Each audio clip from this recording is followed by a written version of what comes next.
Всем привет, достар. Мен бүгін үйме рум-тур істейтін боламын. Рум-турды біз екінші этаждан істейтін боламыз. Және бұл мама папасының бөлмесі. Мен ойдан көшіп келдім, және мен мынау заттарды әлі қойған жоқпын. Ал мынау бірінші қызының бөлмесі. Ал екінші қызы, ал мынау ең үлкен қызы болады. Енді мынандайлар қаяқтан алдым деп сұрайтын болсаңыздар, мен бұларды почтадан алдым. Почтадан алсаңыздар болады. Ал мынақта бұл қызым киімдері болады. Ал мынақта ештеңе жоқ.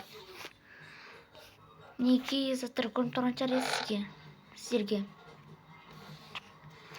Мінекей осылай, және біз бірінші этажға кетеміз. Бұл бірінші этажы. Бұл кіреберісі, мынау от.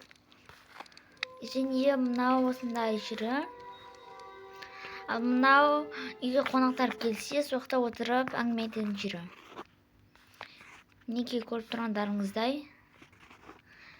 Мен мынау кухняны әлі дұрыстап істеген жоқпын. Кейін боламын. Мінекей бұл елка. Осындай заттар, кішігірім заттар. Ал мынау ванна. Видео ұнаса маған тіркелі лайк басып кетуді ұмытпаңыздар. Мен қалайтын үшін және басқа заттарды көрсетейін. Ал мынау холодильнигі. Мынау қарбыз өнер тұрған жері. Ал мына жақта мындай ыдыстар тұрған болады. Ал мына жақта көріп тұрғандарыңыздай, мынау сүт жуылатын. Ал мынау осы шай. Және мынау сондай нәрселер езеді.